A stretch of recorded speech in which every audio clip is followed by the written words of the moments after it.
என் படத்தில் பிரதரில் இந்த மாதிரி மக்கா மிஷின் ஒரு பாட்டு, அதில் பால் டப்பான்னு ஒரு பையன் அந்த பாட்டு எழுதியிருக்கான். அவன் பேர் அனீஷு. ஆனால் அனீஷுன்னு கூப்பிட்டா டென்ஷன் ஆகிடுவான். என்னை வந்து பால் டப்பா தான் சொல்லணும் அப்படின்னு சொல்லுவான். ஸோ அவன் வந்து அந்த பாட்டு எழுதியிருக்கான். அவன் ஆடியோ ரிலீஸ் ஃபங்க்ஷனுக்கு வரமாட்டான். அதுக்கும் நான் இப்போ வாய்ஸ் அவுட் பண்ணுறேன். ஆக்சுவலாக நான் கூப்பிட்டேன் அவனை ஃபங்க்ஷனுக்கு, இந்த மாதிரி வாடா அப்படின்ட்டு. அவன் சொல்கிறான், இல்லை ப்ரோ, அந்த பாட்டு ரிலீஸ் ஆயிடுச்சு ப்ரோ, ஆல்ரெடி அது ரிலீஸ் ஆகி ஹிட் ஆயிடுச்சு ப்ரோ அப்படின்னா. அது ஓகேடா, ஆடியோ லான்ச் ஃபங்க்ஷன் வச்சுருக்கேன், நீ வாடா. அதான் ரிலீஸ் ஆகிடுச்சு ப்ரோ, அப்புறம் என்ன அப்படின்னா. இல்லை ப்ரோ, மற்ற பாட்டெலாம் அப்போ மற்ற லிரிக்ஸ் ரைட்டர்லாம் கூப்பிடுங்க, என்னையே கூப்பிடுறீங்க அப்படின்னா. இந்த படத்தோட டைரக்டர் துரைன்னு தான் எனக்கு தெரியும். துரை முருகன் எனக்கு இப்போ தான் தெரியும். ஸோ அவர் வந்து என்னோடய டீம், என்னோடய அசிஸ்டண்ட்டு, என் கூட ஒர்க் பண்ணார், எங்களோட டிஸ்கஷன்லாம் இருந்திருக்காரு. ஸோ அவருக்கு வந்து இந்த படம் வந்து நான் பண்ணுறேன் சார், நான் பண்ணியிருக்கேன், நீங்கள் வரணும் சார் சொல்லி கூப்பிட்டாரு. ரொம்ப சந்தோஷமாக இருந்துச்சு எனக்கு. எனக்கு முன்னாடி தெரியும் இந்த படம் அவர் பண்ணிகிட்ருக்காருன்னு. ஸோ இந்த வாய்ப்பு கொடுத்த ஜேம்ஸ் கார்த்திக் சார் அவருக்கு ஒரு மிகப்பெரிய நன்றி. ஏன்னா என் சார்பாக அது ஒரு ஸ்பெஷல் ஃபீலிங். ஆக்சுவலாக என்னென்னா, நம்ம டீமில் இருந்து நம்ம கூட ஒர்க் பண்ணவங்க யாராவது வந்து ஒரு படம் பண்ணுறாங்க, சக்ஸஸ் பண்ணுறாங்கன்னா, அது எப்படி சொல்கிறது, அதுக்கு வார்த்தையே கிடையாது. ஒரு பெரிய ஸ்பெஷல் ஃபீலிங். ஸோ ரொம்ப ரொம்ப சந்தோஷமாக இருக்குது இந்த ஃபங்க்ஷன் வந்ததுக்கு. அப்புறம் துரை வந்து இவர் சென்றாயன் சொன்ன மாதிரி ஒரே பரபரப்பாக தான் இருப்பார். இந்த படத்தில் எப்படி எல்லாம் நடிக்கிறதுக்கெலாம் டைம் கொடுத்தாரா, எல்லா ஆர்டிஸ்ட்டுக்கு டெக்னீஷியன்ஸுக்கெலாம் வேலை செய்கிறதுக்கு டைம் கொடுத்தாரா? அதான் ஃபுல்லாக ஒரே பரபரப்பாகவே இருப்பார். எப்படி சார் ஜேம்ஸ் சார், என்ன சார், ஓகே தானே சார் எல்லாம்? ஓகே. ஸோ ரொம்ப சந்தோஷம். அப்புறம் வந்து மெயினாக என்ன சொல்லணும்னு தோணுச்சுன்னா, நல்லா இருந்துச்சு இந்த சாங், ரொம்ப பிடிச்சிருந்தது எனக்கு. ஸ்னேகன் சார் எழுதியிருக்காரு. அதே மாதிரி இந்த இது டீசரும் அதுவும் நல்லா இருந்துச்சு. அப்புறம் லிரிக்ஸ் ரைட்டர் கார்த்திக் சார், நீங்கள் நிறைய நல்ல நல்ல பாட்டு எழுதிட்டுருக்கீங்க, தொடர்ந்து எழுதுவீங்க. நீங்கள் வந்து உங்களுக்கு பெரிய ஃப்யூச்சர் இருக்குது. நீங்கள் வந்து உங்களை வந்து இந்த மாதிரி ஒரு வாய்ஸ் அவுட் பண்ணீங்க, இந்த மாதிரி லிரிக்ஸ் ரைட்டர் பேர்லாம் மிஸ் பண்ணிட்டீங்கன்னு அதை ஸ்டேஜில் வந்து பதிவு பண்ணீங்க. அது உண்மையிலேயே ரொம்ப சந்தோஷமான ஒரு விஷயம். என்ன, என் படத்தில் பிரதரில் இந்த மாதிரி மக்கா மிஷின் ஒரு பாட்டு, அதில் பால் டப்பான்னு ஒரு பையன் அந்த பாட்டு எழுதியிருக்கான். அவன் பேர் அனீஷு. ஆனால் அனீஷுன்னு கூப்பிட்டா டென்ஷன் ஆகிடுவான். என்னை வந்து பால் டப்பா தான் சொல்லணும் அப்படின்னு சொல்லுவான். ஸோ அவன் வந்து அந்த பாட்டு எழுதியிருக்கான். அவன் ஆடியோ ரிலீஸ் ஃபங்க்ஷனுக்கு வரமாட்டான். அதுக்கும் நான் இப்போ வாய்ஸ் அவுட் பண்ணுறேன். ஆக்சுவலாக நான் கூப்பிட்டேன் அவனை ஃபங்க்ஷனுக்கு, இந்த மாதிரி வாடா அப்படின்ட்டு. அவன் சொல்கிறான், இல்லை ப்ரோ, அந்த பாட்டு ரிலீஸ் ஆயிடுச்சு ப்ரோ, ஆல்ரெடி அது ரிலீஸ் ஆகி ஹிட் ஆயிடுச்சு ப்ரோ அப்படின்னா. அது ஓகேடா, ஆடியோ லான்ச் ஃபங்க்ஷன் வச்சுருக்கேன், நீ வாடா. அதான் ரிலீஸ் ஆகிடுச்சு ப்ரோ, அப்புறம் என்ன அப்படின்னா. இல்லை ப்ரோ, மற்ற பாட்டெலாம் அப்போ மற்ற லிரிக்ஸ் ரைட்டர்லாம் கூப்பிடுங்க, என்னையே கூப்பிடுறீங்க அப்படின்னா. இல்லைடா, வாடா ஃபங்க்ஷனுக்கு வாடா, எல்லோரும் வராங்கடா. எதுக்கு வரணும் ப்ரோ? இல்லை சும்மா எல்லோரும் விஷ் பண்ண, எல்லாம் நம்பர் அனுப்பிச்சி விடுங்க ப்ரோ, நான் மெசேஜ் பண்ணுறேன் ப்ரோ அப்புறமா ஃப்ரீயாக இருக்கும்போது அப்படின்னு. இல்லைடா, ஆடியோ லான்ச் ஃபங்க்ஷன்டா. ஓகே ப்ரோ, அதான் ஹாரிஸ் சார் தானே மியூசிக் பண்ணியிருக்காரு, அவர் வராருல்ல அப்படின்னா. இல்லைடா, எனக்கு என்ன சொல்லன்னு தெரில. சரி சரி வாடா அப்படின்னா வந்துட்டான். வந்துட்டு எல்லோரும் விஷ் பண்ணிட்டு கிளம்பிட்டான். ஸ்டேஜில் நான் எதுக்கு ப்ரோ ஏறணும், எனக்கு வேறு வேலை இருக்குது ப்ரோ எனக்கு அப்படின்னு போயிட்டான். ஸோ அதையும் நான் இங்கே பதிவு பண்ணுறேன். லிரிக்ஸ் ரைட்டர் எல்லாரும் வரணும் ஃபங்க்ஷனுக்கு. ஸோ அதுக்கும் வந்து நான் வாய்ஸ் அவுட் பண்ணுறேன் இந்த இடத்துல. அப்புறம் ஆக்சுவலாக என்னென்னா, ஒரு ஒரு விஷயம் உட்காந்துட்டு இருக்கும்போது இதெல்லாம் பார்க்கும்போது தோணுச்சு. இப்போ நம்ம பிகினிங்லேருந்து பார்த்தோன்னா, இப்போ சேது படமாகட்டும், அப்புறம் வந்து அதுக்கப்புறம் வந்து நிறைய படங்கள், பரியேறும் பெருமாள் ஆகட்டும், அட்டகத்தி படமாகட்டும், அப்புறம் சதுரங்க வேட்டை படமாகட்டும், அப்புறம் சித்திரம் பேசுதடி, இந்த மாதிரி படங்கள் எல்லாமே ரிலீஸ் ஆகும்போது ரொம்ப சின்ன படங்களாக, சின்ன பட்ஜெட்டில் எடுத்த அழகான படங்களாக தான் ரிலீஸ் ஆச்சு. ஆனால் அந்த படம் வந்ததுக்கப்புறம் அந்த படத்தோட கண்டென்ட் வந்து மக்களுக்கு பிடிச்சதுனால, மீடியாவுக்கும் பிடிச்சதுனால அந்த படத்தை கொண்டாடி அந்த படத்தை எங்கேயோ கொண்டு போயிட்டீங்க. ஸோ அது மாதிரி ஒரு படமாக இந்த படம் அமையணும் அப்படின்னு நான் வேண்டிக்கிறேன்.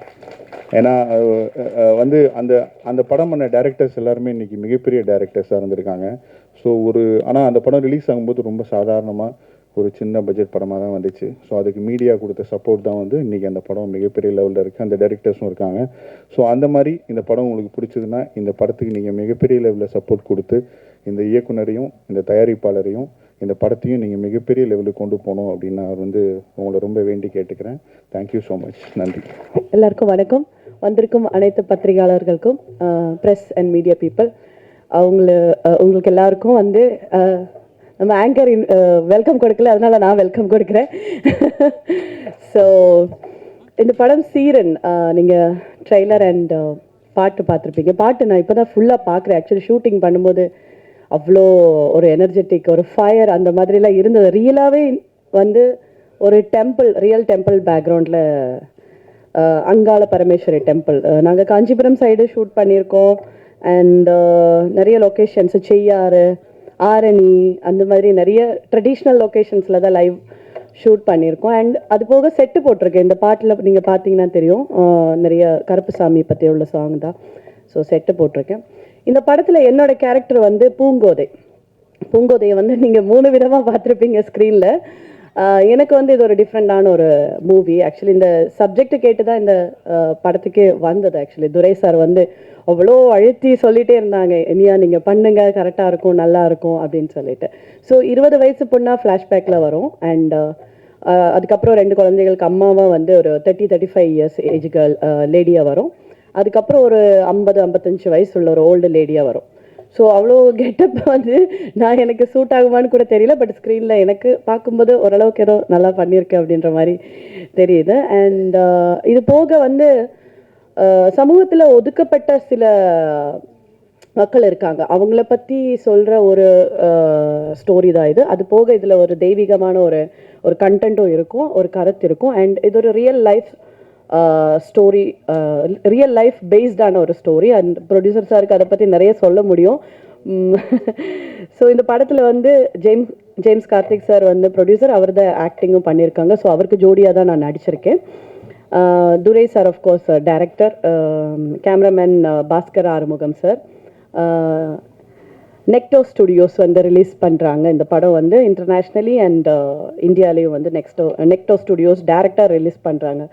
நான் சார்கிட்ட கேட்டேன், சார் ஏன் வந்து ஃபஸ்ட்டு படம் வந்து ஃபஸ்ட் படம் இல்லை, ஓன் ரிலீஸ் பண்ணுறீங்க அப்படின்னு. இல்லை, இது எனக்கு பர்சனலாக வந்து ரொம்ப ஹார்ட் டச்சிங்கான ஒரு ஸ்டோரி, ஒரு லைஃப் இன்சிடெண்ட் பேஸ் பண்ண ஒரு ஸ்டோரி, அதனால நான் இதை ஓன் ரிலீஸாக பிளான் பண்ணுறேன் அப்படின்னு சொன்னாங்க. அண்ட் இதில் மியூசிக்கு வந்து 2-3 பேர் பண்ணியிருக்காங்க. ஆக்சுவலி ஆர்ஆர் சவுண்ட் எல்லாமே வந்து ஜுபின் சார் பண்ணியிருக்காங்க. And AK Sasidharan sir and Gerald வந்து பாடல்கள் பண்ணியிருக்காங்க. ஸோ இவ்வளோ விஷயங்கள் வந்து நிறைய படத்தை பற்றி நிறைய சொல்லலாம். And star cast, of course star cast பற்றி சொல்லிட்டிங்கன்னா சோனியா மேம் இதில் ஒரு நல்ல ஒரு ரோல் பண்ணியிருக்காங்க, கதையில் ரொம்ப முக்கியமான ஒரு ரோல் அவங்களுக்கு.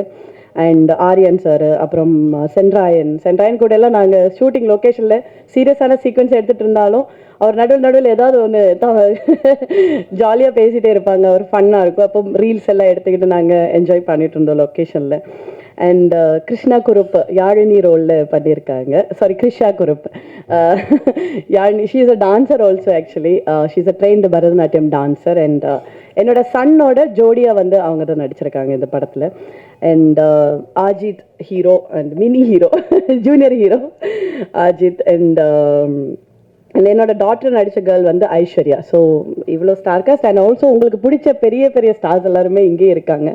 ஸோ இந்த படம் வந்து நீங்கள் எல்லோரும் பாருங்கள், ஒரு டிஃப்ரெண்டான ஒரு ஸ்டோரியாக இருக்கும். ஒரு நல்ல சப்ஜெக்டு, நான் சொன்ன மாதிரி ஒரு நல்ல கருத்து, நல்ல ஒரு என்டர்டெய்னிங்கான ஒரு மூவி, ஒரு ஃபேமிலி ட்ராமா தான். நானும் கொஞ்சம் வேரியேஷன்ஸ் எல்லாம் கொடுத்துருக்கேன். ஸோ இந்த படம் வெற்றி அடைகிறதுக்கு எல்லாரோட சப்போர்ட்டும் தேவை. 4ஆம் தேதி ரிலீஸ் ஆகுது. ஸோ ப்ரேயர்ஸ் அண்ட் சப்போர்ட் தேவை. தேங்க்யூ. Hello, good evening. என்னோட பேர் கிருஷா குரூப். நான் இந்த படத்தில் யாழினின்னு சொல்ல ஒரு கேரக்டர் பண்ணியிருக்கேன். நான் அஜித்தோட பேரா ப்ளே பண்ணியிருக்கேன். Thank you director sir, Durai sir, என்னை யாழினியில் காஸ்ட் பண்ணதுக்காக. Karthik sir, thank you. It's a very beautiful team to work with, and I'm really grateful என்னை காஸ்ட் பண்ணதுக்காக. And in the padam we have all worked really hard, and we would really like your support. October 4th in the padam release ஆகுது. I request everybody to please go to theaters and watch us, and thanks a lot. And it's a true life story, and with a strong message. That was the core that made me say yes for the film, even though it's a guest appearance for like a small role, but the base of the film was very strong, and very motivating script written by James Karthik, and I think he has done brilliant as a co-star and as a producer. Thank you for having me. It was wonderful working with everyone. Thanks to the director, the cameraman, all the respected artists here, and it was wonderful working with Inya, Krisha, though we didn't have anything like a major space to share on the screen, but it was wonderful knowing everyone over here. Thank you so much. Ma'am ஒரு small question. Ma'am இப்போவும் எங்கள் கண்ணுக்குள்ளேயே இருக்கீங்க. திவ்யா காதல் கொண்டேன் மறக்கவே முடியாது யாராலையும். உங்களை தமிழ் மூவிஸில் வந்து நாங்கள் இன்னும் நிறைய பார்க்கணுன்னு எதிர்பார்த்துட்ருக்கோம். ஸோ ஃபேன்ஸ்க்கெலாம் நீங்கள் என்ன சொல்ல விரும்புகிறீங்க? Thanks, இதுதான் சொல்லணும் that that this is what keeps me going. The love that I'm getting in this in Tamil industry is the love that keeps me going, that makes me feel good every day. I wake up with the good feeling that I have so much and so many people loving me. I'm trying my best to keep up to it, and thank you so much for everything. Thanks. எல்லாருக்கும் வணக்கம். Press media வந்திருக்க chief guest director sir, Rajesh sir, Naren அண்ணன், எல்லாருக்கும் நல்ல ஒரு பெரிய படத்துக்கு நல்லா வந்திருக்கீங்க. ரொம்ப சந்தோஷம். தேங்க்ஸ். எங்கள் படத்துக்கு வந்திருக்கீங்க, ரொம்ப நன்றி. சீரன் மிக சீக்கிரம் வர 4ஆம் தேதி வந்து சீரி பாயும். ரொம்ப அழகாக எடுத்திருக்காங்க டைரக்டர் சார். ஃபஸ்ட்டு வந்து ப்ரொடியூசர் ஜேம்ஸ் கார்த்திக் சார் ரொம்ப அழகாக எங்களை எல்லாரையும் நல்லா சூப்பராக பார்த்துக்கிட்டாரு. எனக்கெல்லாம் கேட்டதுக்கு மேலே நல்ல சம்பளம் கொடுத்தாங்க. எல்லாருக்கும், எனக்கு மட்டும் இல்லை, எல்லாருக்குமே நல்ல சம்பளம் கொடுத்தாங்க, நல்லா பார்த்துக்கிட்டாங்க. ரொம்ப சூப்பர் மனுஷன், ரொம்ப தங்கமான மனிதன். அதாவது வந்து ஃபஸ்ட்டு போனோன்னா சொல்லுவார், சாப்பிட்டீங்களா, ஓகே, என்ன பேமெண்ட், இந்த பேமெண்ட், வீட்டில் எல்லோரும் நல்லா இருக்காங்களா, இந்தாங்க வீட்டுக்கு இதெல்லாம் வாங்கிட்டு போங்க அப்படின்னு சொல்லி நல்லா அன்பாக கொடுத்து அனுப்பிச்சுவிட ஒரு நல்ல மனிதன் ஜேம்ஸ் கார்த்தி சார். ரொம்ப நல்லா பார்த்துக்கிட்டாங்க. பிறகு அண்ணன் துரண்ணை வந்து பார்த்தீங்கன்னா டைரக்டர் சார் வந்து எனக்கு ஒரு 20 வருஷத்துக்கு முன்னாடியே தெரியுங்க, உண்மையை சொல்லிடுறேன். ஏன்னா அண்ணன் வந்து இல்லை உண்மை 20 வருஷத்துக்கு முன்னாடியே சொல்லிடுறேன். அண்ணன் வந்து மேலே தங்கியிருந்தாங்க, நான் வந்து கீழே தங்கியிருந்தேன். அண்ணன் வந்து அசினேட்டராக ட்ரை பண்ணார், நான் வந்து நடிக்க ட்ரை பண்ணேன். அப்போயே வந்து இதே ஸ்பீடு தான். எப்படி ரஜினி சார் வந்து எவ்வளோ ஸ்பீடோ அதே மாதிரி தான் துரண்ணேன். சும்மா ஆமாம், அந்த ஸ்பீட்லேயே தான் இருப்பார். பரபரன்னு இருந்துகிட்டு இருப்பார். அந்த ஒரு தடவை நான் பார்த்தீங்கன்னா ஷூட்டிங் ஸ்பாட்டில் பார்த்தீங்கன்னா பரபரன்னா அந்த லைட், இந்த லைட்டு, அந்த கேமரா இதெல்லாம் வச்சுக்கிட்டு அந்த கூட்டம் க்ரௌடு அப்படிலாம் பயங்கரமாக அப்படி போய்கிட்டு இருக்கு. நேராக போயிட்டு நேராக வந்துட்டு ரெடியாக போரு எங்க நான் ஷூட்டிங் பார்க்க வந்தேங்க, ஓ ஷூட்டிங் வந்து எங்க கேமரா சார் எங்க ஆர்வம் சார், இந்த மாதிரியே இருப்பார். பரபரன்னு இருப்பார். உண்மையிலேன்னு துரனை வந்து அவருடைய சின்சியாரிட்டி, அவருடைய உழைப்பு ரொம்ப அழகாக பண்ணியிருக்காரு. அந்த ஸ்பீடு, அவருடைய ஸ்பீடு வந்து படத்துலையும் இருக்குது. அவருடைய நிதானம், வேகம், விவேகம் ரொம்ப அழகாக வந்து படத்தில் காமிச்சிருக்காரு. எந்த இடத்துல காமெடி வைக்கணும், எந்த இடத்துல ஆக்ஷன் வைக்கணும், எந்த இடத்துல சாங் வைக்கணும், ரொம்ப அழகாக சூப்பராக பண்ணியிருக்காரு. திரைக்கதையாக ரொம்ப அழகாக பண்ணியிருக்காங்க. பிறகு கேமராமேனு பாஸ்கர் சார், அவருக்கும் டைரக்டர் சாருக்கும் வந்து அப்பப்போ இந்த குட்டி குட்டியாக ஒரு லவ் வரும். ரொம்ப அழகான ஒரு லவ். அப்படி பேசிகிட்டே இருப்பாங்க. என்ன சார் நீங்கள் சொல்லவே இல்லை, நாங்கங்க சொன்னேன், இந்த மாதிரியே போய்கிட்டு இருக்கோம். அப்படி இப்படின்னு போயிட்டு பாரு ப்ரொடியூசர் வருவார், இதெல்லாம் இப்படி பண்ணாங்க, அப்படி பண்ணாங்க, இப்படிலாம் பண்ணுங்கன்னு சொல்லிட்டு போயிடுவார். அந்த மாதிரி ரொம்ப அழகாக எடுத்திருக்காங்க, சூப்பராக எடுத்திருக்காங்க. இனியா மேடம் ரொம்ப 3 கெட்டப்பு, சோனியா மேடம் ஒரு 2 கெட்டப்பு, நான் ஒரு 2 கெட்டப்பு. நான் வந்து டபுள் ஆக்ஷன்லாம் பார்த்தீங்கன்னா இந்த சென்டராக எனக்கு டபுள் ஆக்ஷனாக ஒருத்தர் வந்து சின்ன வயசாக ஒருத்தர் நடித்தார். அவர் வந்து என்ன பண்ணிட்டாருன்னா கொஞ்சம் குண்டாகவே இருப்பார். அவர் குண்டாகவே போட்டு எடுத்துட்டாங்க. அதுக்கப்புறம் தான் நான் கமிட் பண்ணாங்க. நான் போய் நடிச்சிட்டேன். நடித்ததுக்கப்புறம் நான் கேட்டேன், என்னென்ன என் சின்ன வயசு கேரக்டர் வந்து இவ்வளோ குண்டா போட்டிருக்கீங்களே, நான் பெரிய நானா என்னென்ன பண்ணுவீங்க? அதுக்கு ஒன்றும் இல்லை சந்திரையா, நம்ம டைலாக் போட்டுக்கலாம். எப்படிண்ணே டைலாக் போட போகிறீங்க? அதாவது வந்து எங்கள் அம்மா வந்து பேசுகிற மாதிரியா, ஐயோ என் பிள்ளை எப்படியெல்லாம் இருந்தேன், இந்த பாலா போன சுகர் எப்போ வந்துச்சோ அப்போ இருந்து ஒல்லி ஆயிட்டான் அப்படின்னு போட்டாருக்கு. அவர் ஒரு டைலாக்ல மாற்றி விட்டார். அந்தளவுக்கு வந்து டைரக்டர் வந்து பெரிய டேலண்ட்டு, ரொம்ப அழகாக பண்ணியிருக்காங்க. மியூசிக் டைரக்டரு, எடிட்டர் சாரு, இந்த இப்போ ஒர்க் பண்ண டெக்னீஷியன்ஸு, நடிகர்கள் எல்லாரும் வந்து ரொம்ப அழகாக பண்ணியிருக்காங்க. ரொம்ப நன்றிண்ணே. எல்லா படத்தையும் பற்றி பெருமையாக ரொம்ப அழகாக எழுதுவீங்க. அதே மாதிரி எங்களுடைய படத்தை பற்றி எழுதுங்கண்ணே. எங்களுக்கு வாய்ப்பு வர்றோம்ண்ணே. சூப்பர்ண்ணே. தேங்க்யூண்ணா. நன்றிண்ணா. முதல்ல கூப்பிட்டுருந்தா நான் இது கொஞ்சம் பேசியிருப்பேன். இப்போ எல்லாம் சொல்லிட்டாங்க, என்ன பேசுறதுன்னு தெரியல. இந்த படத்தை பற்றி சொல்லணுன்னா James Karthik sir producer, writer, hero. So இது வந்து அவருடைய அனுபவம். அது நம்ம நிறைய படத்தில் பார்த்துருப்போம். சின்ன வயசில் வந்து ரொம்ப கஷ்டப்பட்டு ஒடுக்கப்பட்டு அப்புறம் அங்கேருந்து வெளியூருக்கு போய் திருப்பி நல்ல பெரிய ஆளாகி ஒரு பாட்டில் சாங்கிலெல்லாம் பெரிய ஆளாகி திடீர்னு வருவாங்க, வந்து வில்லனை பழி வாங்குற ஹீரோஸ் எல்லாம் பார்த்துருக்கோம். ஆனால் இதில் ஒரிஜினல் வந்து ஜேம்ஸ் கார்த்திக் அவரோட வாழ்க்கையில் நடந்தது. இங்கேருந்து அவர் வந்து பாதிக்கப்பட்டு இங்கேருந்து அவர் அந்த ஊரில் வந்து பட்ட கஷ்டங்கள்லாம் போய் அவர் சிங்கப்பூருக்கு போய் உழைச்சி அவர்கிட்ட இப்போ எவ்வளோ பேர் வேலை செய்கிறாங்க. ஒரு பெரிய ஒரு சாம்ராஜ்யமே நடத்திட்டு இருக்காரு. ஆனால் இதை வந்து பதிவு பண்ணணும் அப்படின்னு சொல்லி திருப்பி அந்த ஊருக்கு வந்து இந்த மாதிரி ஒரு படைப்பை கொடுத்துருக்காரு. அதுக்கு முதல்ல அவருக்கு பெரிய நன்றியை சொல்லணும். ரொம்ப நிஜமாகவே ஒரு பெரிய உழைப்பில் முன்னுக்கு வந்து நான் இதை பண்ணணும், இதை பதிவு பண்ணணும்னு சொன்னது தான் அது ரொம்ப ரொம்ப புதுசு. இது இதில் எல்லோரும் ஒர்க் பண்ணியிருக்கோம், நிறைய பேர் சொல்லியிருக்காங்க எல்லோரும். நான் அதில் ஒரு நெகட்டிவ் ரோல் பண்ணியிருக்கேன். துரையை பற்றி சொல்லணுன்னா போராடி போராடி போராடி எதுவாக இருந்தாலும் அவருக்கு வேணுங்கிறத வந்து எந்த காம்ப்ரமைஸும் இல்லாமல் பண்ணுவார். அதே மாதிரி ஜேம்ஸ் கார்த்திக் சாரும் வந்து எந்த காம்ப்ரமைஸும் இல்லை, என்ன வேணுமோ அதுபடி பண்ணி ஒரு படம் நல்ல படமாக வரணும் அப்படிங்கிறதுக்காக ஒரு நல்ல உழைப்பு. இந்த டீமில் நானும் இருக்கிறதுக்காக நான் சந்தோஷப்படுறேன், பெருமைப்படுறேன். அக்டோபர் 4ஆம் தேதி எல்லாரும் தியேட்டரில் வந்து படம் பார்க்கணும். வாய்ப்பு கொடுத்ததுக்கு நன்றி, வணக்கம். எங்கேருந்து ஆரம்பிக்கிறது? ஜேம்ஸ் சார் அவர் ஃபஸ்ட்டு பேசும்போது இந்த சமுதாயத்துக்கு இதிலேருந்து ஒரு மெசேஜ் சொல்கிறேன் அப்படின்னு வந்து சொன்னார் இந்த படத்து மூலமாக. ஆக்சுவலாக அது கிடையாது, நிஜத்திலே நீங்கள் ஒரு மெசேஜ் சொல்லியிருக்கீங்க. 2000 வருஷமாக இருக்கக்கூடிய இந்த ஜாதி பிரச்சனைங்க உங்களுக்கும் இது நடந்திருக்குது. நீங்கள் அதை கடந்து கிராமத்திலேருந்து படித்து நகரத்துக்கு போனீங்க, நகரத்திலேருந்து பெருநகரத்துக்கு போனீங்க, பெருநகரத்துலேருந்து பெருநாட்டுக்கு போயிட்டீங்க. இதுதான் நீங்கள் எல்லாருக்கும் சொல்லக்கூடிய மெசேஜ்.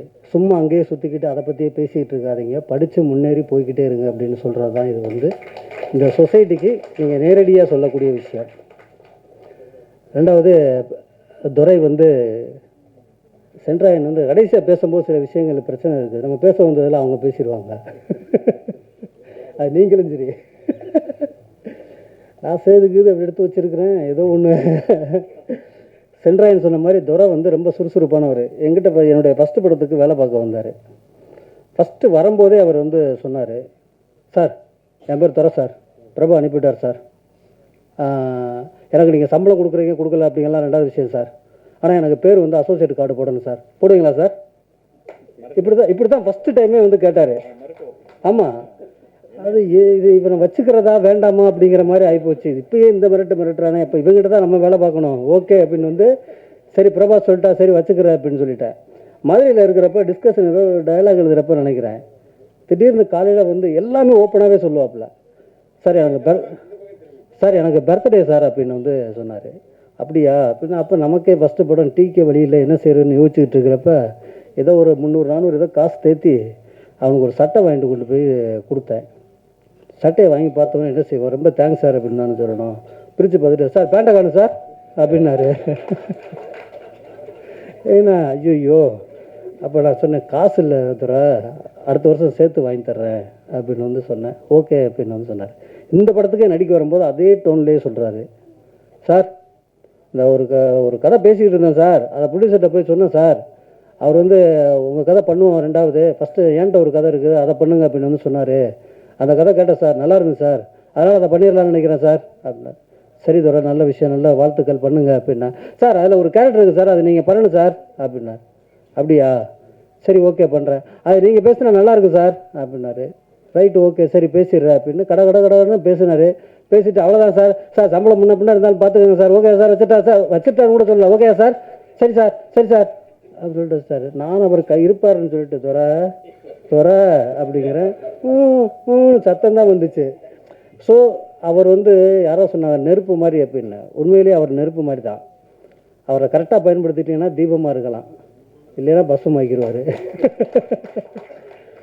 ஸோ அந்த மாதிரி ஒரு இந்த படம் வந்து அதே ஜாதி பிரச்சனையை மட்டும் தான், இப்போ ஜாதி பிரச்சனையும் சேர்த்து தான் வந்து பேசுது. பட் அதை தாண்டி ஒரு தனி மனிதனுடைய முன்னேற்றத்தையும் இந்த படம் வந்து பேசுது. அது ரொம்ப முக்கியமான விஷயம். இப்போ தான் நம்ம வந்து 2000 வருஷ வேரில் வந்து வெறும் கிளையை மட்டும்தான் வெட்டிக்கிட்டு இருக்கிறோம். இன்னும் என் வேருக்கு போகிறதுக்கு ரொம்ப வருஷம் ஆகும். அவ்வளோ ஈஸியாக வெட்டிட முடியாது சார். இது தொடர்ந்து நடந்துக்கிட்டே தான் இருக்கும். அதை ஃபேஸ் பண்ணி நம்ம கடந்து போயிடணும். அதுக்கு உதாரணம் நீங்கள் தான். அனுராக் காஷ்யப்போட மொக்க பாஸ் அப்படின்னு ஒரு படம் இருக்குது. அந்த படத்தில் வந்து நீங்கள் நம்ம பார்த்துருப்போன்னு நினைக்கிறேன். அதில் வந்து ஒரு தாழ்த்தப்பட்ட வந்து கோச்சராக இருப்பார். அவர் தெருவில் நடந்து போகும்போது வந்து ஹீரோவுக்கு சொல்லுவார். அவர் நடந்து போகும்போது வந்து இந்த தாழ்த்தப்பட்ட கோச்சர்னு சொல்ல மாட்டாங்க, இந்த தாழ்த்தப்பட்டவர் போகிறாரு அப்படின்னு வந்து சொல்லுவாங்க. அவர் கோச்சர் ஆகி பெரிய ஆளானதுக்கு அப்புறம் வந்து அவரை சொல்லுவாங்க, இந்த கோச்சர் போகிறாரு அப்படின்னு வந்து சொல்லுவாங்க. ஸோ நம்ம ஒடுக்கப்பட்டவங்களா தாழ்த்தப்பட்டவங்களா இருந்தோம்னா நம்மளுடைய அடையாளத்தை முதல்ல மாற்றணும். இன்றைக்கி நீங்கள் வந்து சீரன் படத்தோட ப்ரொடியூசர், சீரன் படத்தோட ஹீரோ அப்படின்னு ஒரு பெரிய அடையாளமாக நீங்கள் மாறி இருக்கிறீங்க. அந்த மாதிரி எல்லாரும் அந்த ஜாதிங்கிற அடையாளத்தை விட்டு போட்டு மாறணும். அது இன்றைக்கி எல்லா ஊர்லேயும் எல்லா கிராமங்களையும் இருக்கத்தான் செய்யுது. அது சிட்டியில் இந்த மாதிரி மெட்ரோபாலிட்டன் சிட்டியில் பெரிய சிட்டிலெலாம் இன்றைக்கி வந்து பல பேருக்கு தெரியாது. கலைஞர் வந்து சமத்துவம் வந்து கிராமத்தில் ஆரம்பித்தாங்க. ஆனால் இன்றைக்கி இருக்கிற மிகப்பெரிய பிஸ்னஸ்மேன்லாம் சிட்டியில் சமத்துவ உரத்தை ஆரம்பிச்சிருக்காங்க. அது பல பேருக்கு தெரியாது. கேட்டட் கம்யூனிட்டி, அது உள்ளே எல்லாருமே போகலாம், எல்லா ஜாதியும் இருக்கலாம், எல்லாமே நடக்கும். அது ஒரு சிட்டியில் இருக்கிற சமத்துவபுரம். அது வந்து அந்த இடத்துக்கு நீங்கள் போகணும் அப்படின்னா நீங்கள் சம்பாதிக்க ஆகணும். இங்கே வர்க்கம்தான், ஜாதியெல்லாம் கிடையாது.